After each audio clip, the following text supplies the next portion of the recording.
ചെറുപുഴയിൽ രക്ഷാപ്രവർത്തനത്തിനിടെ മരിച്ച തിരുവനന്തപുരം സ്വദേശി രാജേഷിന്റെ വീട് പ്രതിപക്ഷ നേതാവ് പിണറായി വിജയൻ സന്ദർശിച്ചു. കുടുംബത്തിന്റെ സംരക്ഷണം സർക്കാർ ഉറപ്പാക്കണമെന്ന് പിണറായി വിജയൻ ആവശ്യപ്പെട്ടു. രാജേഷിന്റെ കുടുംബം അനാഥമാകാൻ പാടില്ലെന്നും മുൻകാലത്തേക്കാൾ കൂടുതൽ സഹായം നൽകണമെന്നും അദ്ദേഹം കൂട്ടിച്ചേർത്തു.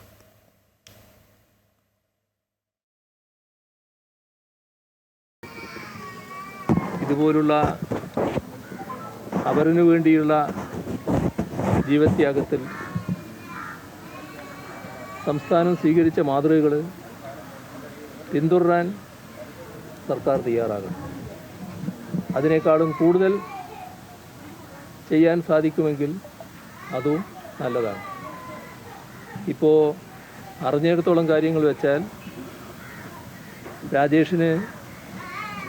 രാജേഷിൻ്റെ ഈ പൊതുപ്രവർത്തനത്തിൻ്റെ ഭാഗമായി എടുക്കേണ്ടി വന്ന കടങ്ങളുണ്ട്. 1-2 ബാങ്കിൽ ആ കടം ഡ്യൂ ആയി കിടക്കുന്നുണ്ട്. അത് തിരിച്ചടക്കുന്നതിനുള്ള സഹായം സർക്കാർ ചെയ്യേണ്ടതാണ്. അതോടൊപ്പം കുടുംബത്തിൻ്റെ സംരക്ഷണം, ആ കാര്യത്തിൽ രാജേഷിൻ്റെ ഭാര്യയ്ക്ക് ജോലി നൽകുക എന്നത് ഏറ്റവും പ്രധാനമായ കാര്യമാണ്. അത് അടിയന്തരമായും സർക്കാർ തീരുമാനിക്കണം. ഇനിയും അത് നീട്ടിക്കൊണ്ടുപോകുന്നത് ശരിയല്ല.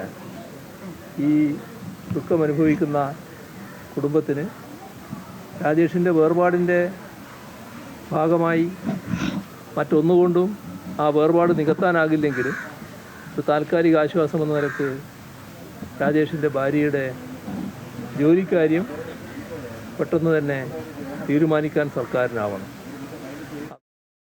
കൂടുതൽ വിവരങ്ങളുമായി രജിത് കുമാർ ചേരുകയാണ്. രജിത്ത്, അന്തരിച്ച രാജേഷിന്റെ വീട് സന്ദർശിച്ച ശേഷം പ്രതിപക്ഷ നേതാവ് സർക്കാർ ചെയ്യേണ്ട കാര്യങ്ങൾ അക്കമിട്ട് നിരത്തുന്നതാണ് നമ്മൾ കേട്ടത്. കൂടുതൽ വിവരങ്ങൾ എങ്ങനെയാണ്?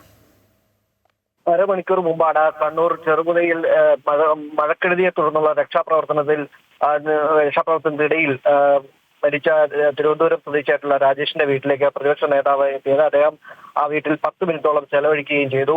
അങ്ങേയറ്റം അനാദരവാണ് രാജേഷിന്റെ ഭൗതിക ദേഹത്തോട് കാട്ടിയത് എന്ന് അദ്ദേഹം അറിയിച്ചു. ഒപ്പം തന്നെ സംഭവിക്കാൻ പാടില്ലാത്തൊരു കാര്യമാണ് സംഭവിച്ചത്. ഇനി വേണ്ടത് കുടുംബത്തിന്റെ രക്ഷയാണ്. അതിനുവേണ്ട നടപടികൾ സ്വീകരിക്കാൻ സർക്കാർ തയ്യാറാകണമെന്ന ആവശ്യമാണ് അദ്ദേഹം മുന്നോട്ട് വെച്ചത്. രാജേഷിന് നേരത്തെ സൂചിപ്പിച്ചതുപോലെ പല ബാങ്കുകളിലായി കടങ്ങളുണ്ട്. അവ തീർക്കാനുള്ള സഹായം സർക്കാർ നൽകണം. ഒപ്പം തന്നെ ഭാര്യയ്ക്ക് ജോലി നൽകുന്ന കാര്യത്തിൽ തീരുമാനമുണ്ടാവണം. കുട്ടികളുടെ വിദ്യാഭ്യാസത്തിനുള്ള പിന്തുണയും സർക്കാർ നൽകണമെന്നാണ് അദ്ദേഹം പറഞ്ഞത്. ഒപ്പം അദ്ദേഹത്തിന്റെ വീടിന്റെ നിർമ്മാണം അത് എത്രയും വേഗത്തിൽ പൂർത്തീകരിക്കാനുള്ള നടപടികൾ സർക്കാരിന്റെ ഭാഗത്തു നിന്ന് ഉണ്ടാകണമെന്നും പറഞ്ഞു.